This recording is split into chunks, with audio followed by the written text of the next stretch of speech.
अस्सलाम वालेकुम पाकिस्तान। प्रोग्राम सरबंद साइकिन के में तुसां दी मेज़बान शफक काज़मी azadi.com.pk दे प्लेटफार्म तो तुसां दी खिदमत विच हाज़िर हां। पिंडों ते भराओ प्रोग्राम सरबंद साई विच असीं तुसां सारियां को जी आए नू वेलकम खुशामदीद बखैर अगले हर कदे आओ साथ बिस्मिल्लाह बली करियो ना आखते हैं। जनाब आज जड़ा जुमेरात ते और तारीख है 6 जून 2025।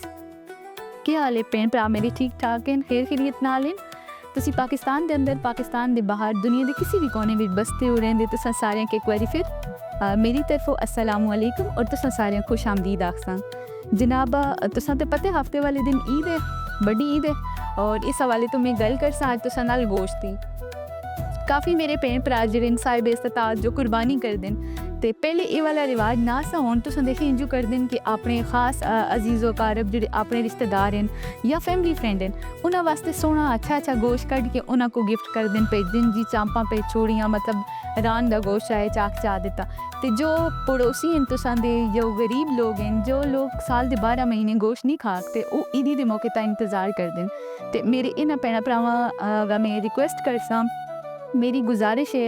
प्रोग्राम सरबंद साए तो azadi.com दे प्लेटफार्म तो कि जी उसा तुसी कुर्बानी कर दियो। कुर्बानी दा मतलब के मकसद है हयात सोचो कुर्बानी क्यों की गई किस तुसी इस चीज़ा को सोच के तुसी गोश्त चाहो जो तुसका अजीज़ रिश्तेदार भैन भरा कुर्बानी कर रहे हो उस कुर्बानी दा गोश्त बिल्कुल ना दो। खफा होंदे 100 बार खफा होवे तुसी गोश्त चाहो अपने पड़ोसी अपने गरीब अजीज़ और कारब तुसां दी फैमिली विच कोई भैन भरा है गरीब है या तुसका पड़ोसी गरीब है तुसी उसको 2 तो 3 किलो या 4 किलो गोश्त दो। ताकि कुर्बानी जो है सुन्नत इब्राहिमी है और इसके 2 पहलू हैं, एक पहलू है मजहबी और दूसरा समाजी। तुसां सुन ये चीज़ देखनी है जनाब तो तुसां अपने इन्हां प्यारियां को देना जिहड़े साल दे 12 महीने में सिर्फ एक दफ़ा कुर्बानी दा गोश्त उन्हां मिलदा है साल विच वो भी तुसी अगर एक हड्डी ते 2 बोटी पा के दसो ते घर दे 10 अफराद हैं या 6 बच्चन वो नहीं खा सकते। तो तुसी कोशिश करो कि इस कुर्बानी का जो मकसद है उस तक पहुँचे और azadi.com.pk दे प्लेटफार्म तो मेरी आवाज़ जिथा तक पहुँचती है तुसी शेयर भी करो और तुसां सुन इस दफ़ा ये करना है लाजमी। जिहड़े पहले वक्तां में लोग इतना ज़्यादा गोश्त देंदे असें सारे बराबर तकसीम करदे से लेकिन हुण इंजू होंदे असां दे भरा असां दियां भैणां सारा गोश्त चा के रख के दिन या अपने फैमिली फ्रेंड्स या अपने खास रिश्तेदारां चा देंदे। लिहाजा मेरी जो आवाज़ है तुसां अगा किन की जुलनी है और अपने प्यारियां को इस दफ़ा इस हिस्से में तुसां लाजमी याद रखने और सब तो अच्छा गोश्त है वो तुसां इन्हां को देना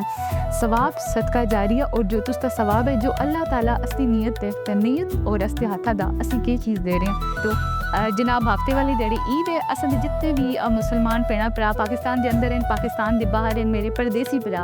उन्हें सारे असीं एडवांस ईद मुबारक आखसां। खुश रहो आबाद रहो बस परदेस कटना पैंदा और असां दी दुआ है अल्लाह करे कि तुसदी अगली ईद जो है वो अपने प्यारियां नाल होवे अपने माओ प्यो भैणां भरावां बच्चे नाल अपनी फैमिली नाल होवे और तुसां भी सारे मिल के असीं भी दुआ करदे हां अपने पाकिस्तान की सलामती वास्ते दुआ करनी अल्लाह खैर पेश करे असां सारे दी जान माल की हिफाजत करे। और जनाब दिल बिल्कुल छोटा नहीं करना तुसा क्योंकि इंसान की ज़िंदगी जो है वो सिर्फ मुसलसल जेद मुसलसल है दुख दर्द जिंदगी दा हिस्सा और परदेस भी एक ऐसा इंसान की ज़िंदगी दा ये तुसा कटने हर हाल में। खुश रहो आबाद रहो अपना ते अपने प्यारियां दा बहुत सारा ख्याल रखने और जितने भी असां दे भैन भरा संग देखने सुनने तुसा सारे एक बारी फिर ईद मुबारक आखसा और दुआ है कि अल्लाह पाक पाकिस्तान में बसने वाली तमाम आवाम की हिफाजत करे। खुश रहो आबाद रहो अपनी मेज़बान शफक काज़मी इजाज़त दो सोने अल्लाह जी दे हवाले।